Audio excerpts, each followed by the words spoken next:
Ich bin eigentlich ein genügsamer Mensch. Ich habe eine gute Arbeit, Freunde, meine Familie, keine großen Reichtümer, aber mit dem, was ich habe, bin ich glücklich. Und doch war da immer dieser Drang nach Freiheit und Abenteuer. Der Drang, einfach raus in die Welt zu ziehen und zu reisen. Irgendwann wollte ich mir diesen Traum erfüllen. Doch die Mittel dazu hatte ich nicht. Doch dann kam dieser schicksalshafte Tag, der mein Leben komplett veränderte und meinen Traum mehr als wahr werden ließ. 3 Tage zuvor.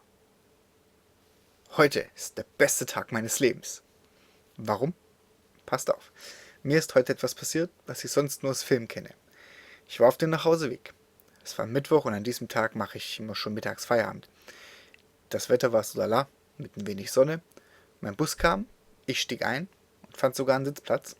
Da war ich schon sehr froh, denn der Bus konnte teilweise sehr voll werden und stehen war dann immer furchtbar. Und es kam tatsächlich so, dass nach den ersten 3 Haltestellen es schon wieder so voll war, dass man teilweise Probleme bekam, eine gute Festhalteposition zu finden. An der vierten wurde es wieder etwas besser. Da sind dann einige Fahrgäste ausgestiegen, eine Handvoll nur wieder dazu. Und darunter war auch eine junge Frau. Ich schätzte sie etwa in meinem Alter, von welcher ich meinen Blick nicht mehr lösen konnte. Im Nachhinein hoffe ich, dass ich nicht mit offenem Mund angefangen habe zu sabbern. Sie hatte schulterlange rote Haare, die sie mit einer roten Schleife auf halber Höhe zusammengebunden hatte, trug ein hellgrünes Sommerkleid mit Gänseblümchenmuster und hatte hellblaue Augen. Neben mir blieb sie stehen und versuchte sich irgendwie festzuhalten. Kurz ging ihr Blick zu mir hinunter und ein leichtes Grinsen legte sich auf ihre Lippen. Ich muss wohl wie der letzte Depp reingeschaut haben. Dann, als der Bus ruckartig anfuhr, wurde sie von einem älteren Herrn, der hinter ihr stand, wahrscheinlich unabsichtlich geschubst. Sie verlor den Halt, den sie sowieso nicht wirklich hatte, und fiel mit einem niedlichen Quietschen. Allerdings, sie fiel nicht zu Boden, nein, sie landete direkt auf meinem Schoß. Ist das zu glauben? Diese Frau, die schöner war als alles, was ich jemals zuvor gesehen hatte, saß auf meinem Schoß. Wie in Trance legte ich meine Arme um sie und drückte sie sanft an mich. Sie lächelte mich an. Es bildete sich ein Grübchen auf ihrer linken Wange, und leichte Fältchen zierten die Ränder ihrer Augen. Dann legte sie ihre Arme um meinen Hals und begrüßte mich mit einem Hi. Leider bekam ich nicht mehr als ein äh, ich, äh, heraus.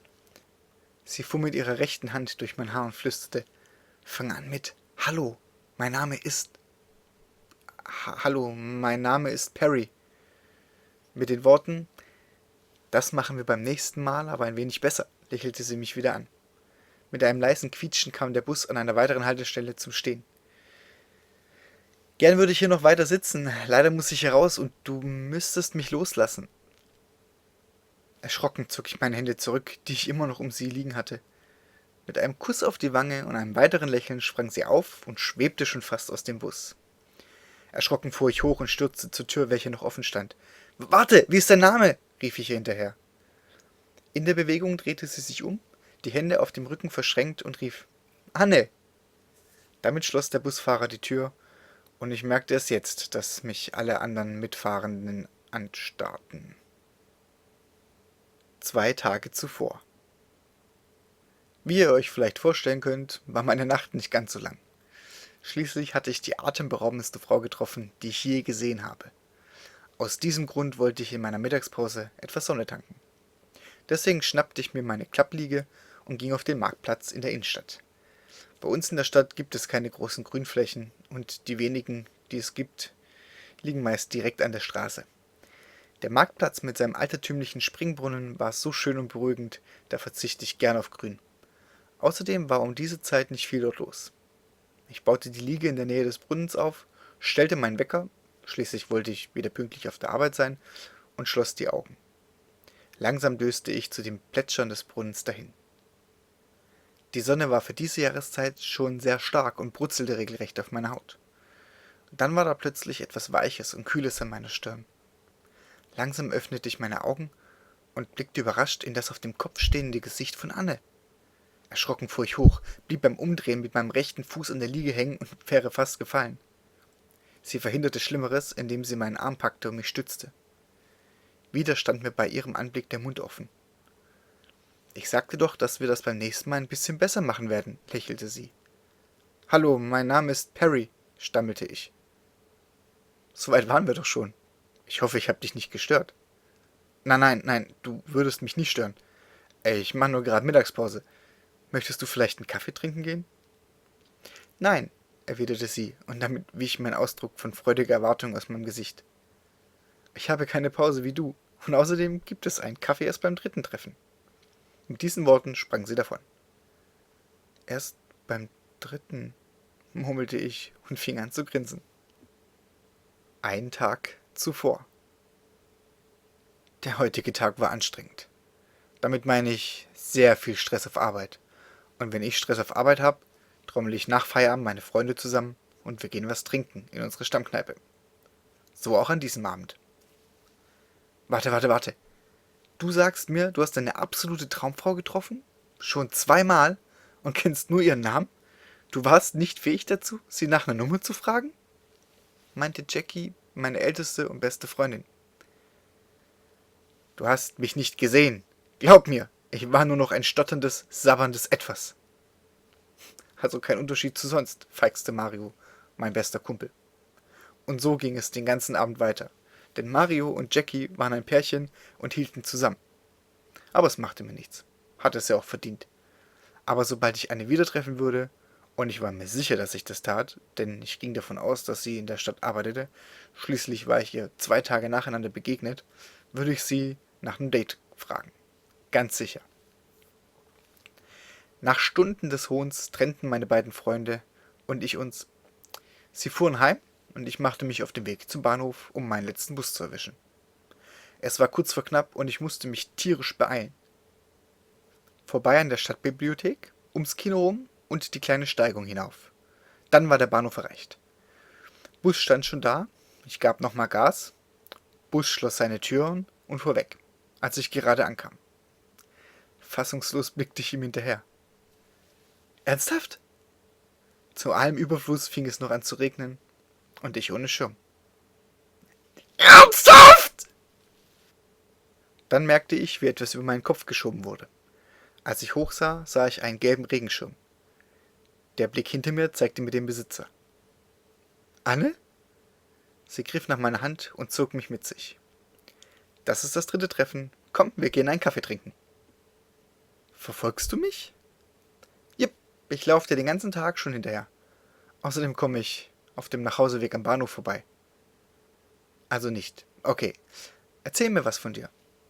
Siehst du, so spricht man mit einer Frau, grinste sie und ließ mich rot anlaufen. Sie erzählte mir, dass sie liebend gerne las, deswegen in der Stadtbibliothek und im Archiv arbeitete. Sie sei erst vor ein paar Tagen hierher gezogen, was erklärte, warum ich sie vorher noch nie gesehen hatte. So, nicht zu viel auf einmal. Schließlich muss ich dir morgen ja auch noch was zu erzählen haben, meinte sie und winkte den Kellner heran, um zu bezahlen. Meinen Geldbeutel hatte ich aber schneller gezückt und übernahm die Rechnung. Ja, Frauen verdienen ihr eigenes Geld, ich bezahlte trotzdem. Moment, morgen? Sie war schon auf dem Weg zur Tür, als sie sagte, klar, du begleitest mich jetzt nach Hause. Dann leihst du dir meinen Schirm für deinen Nachhauseweg, morgen bringst du mir wieder und gehst mit mir Eis essen. Eis? Bei dem Regen? Ja, aber morgen doch nicht. Morgen gibt es strahlenden Sonnenschein. Okay, dann Eis essen, dachte ich mir. Ich ging wieder nach Hause, welches nicht allzu weit weg war, und machte mich auf meinen eigenen Heimweg. Der stärker werdende Regen störte mich nicht. Grinsend freute ich mich wie ein Schneekönig auf morgen. Der Tag des Wandels. Samstag. Aber noch wichtiger, heute hatte ich ein Date. Anna hatte recht. Als ich morgens aus dem Haus trat, schien die Sonne. Mit dem Bus fuhr ich in die Stadt und vom Bahnhof aus zu Annes Wohnung. Ihren gelben Regenschirm hatte ich natürlich dabei. Ich klingelte und hörte kurz darauf, wie über mir ein Fenster geöffnet wurde. Ein Kopf kam zum Vorschein, der von roten Haaren umweht wurde. Da bist du ja endlich. Bin gleich unten. Endlich? War ich zu spät? Wir hatten gestern keine Zeit ausgemacht und ich hab gedacht, so 10 Uhr wäre doch eine gute Zeit. Eine Minute später ging unten die Haustür auf und Anne trat heraus. Wieder hatte sie ihr hellgrünes Kleid an und die Haare mit der roten Schleife zusammengebunden. Direkt hakte sie sich bei mir ein, sagte, wir gehen zu Mimos, da gibt es das beste Eis, das ich je gegessen habe, und zog mich schon fast vorwärts. Mimus kannte man. Tatsächlich gingen wir, also meine Kollegen und ich, in der Mittagspause ab und an dorthin. Das Eis würde ich jetzt nicht als das Beste bezeichnen, aber er machte es selber und das war schon toll. Diesmal zahlte sie, bevor ich Einspruch erheben konnte. Für mich Stracciatella und Vanille und sie nahm Cookie. Danach spazierten wir durch die ganze Stadt. Im Stadtpark setzten wir uns eine ganze Weile auf eine Bank und unterhielten uns. Nach einigen Stunden liefen wir durch die Fußgängerzone zum Marktplatz und auf den Brunnen zu. Im Nachhinein fällt mir auf, dass ich es zu diesem Zeitpunkt das erste Mal wahrnahm. Nicht wirklich bewusst, aber ich bemerkte für einen kurzen Moment ein leichtes Flimmern vor mir. Es fing schon an zu dämmern, als mich Anne anhielt und sich vor mich stellte. Sie legte mir ihre Arme um den Hals und sah mir tief in die Augen. Heute war es sehr schön und ich möchte das gerne bald wiederholen, wenn du das auch möchtest. Ich nickte nur. Aber es ist schon spät und ich muss noch was erledigen. Und dann küsste sie mich. So viel Freude und Glück wie in diesem Moment hatte ich noch nie gefühlt. Fest drückte ich Anne an mich, solange bis sie sich aus meiner Umarmung löste, 2 Schritte rückwärts ging, leicht schüchtern zu Boden blickte, sich umdrehte und davonging. Nach ein paar Schritten sah sie sich noch einmal um und verzog vor Schreck ihr hübsches Gesicht. Das war der Moment, als ich das Splittern das erste Mal hörte. Kurz danach von einem Sog nach hinten gerissen wurde und verschwand.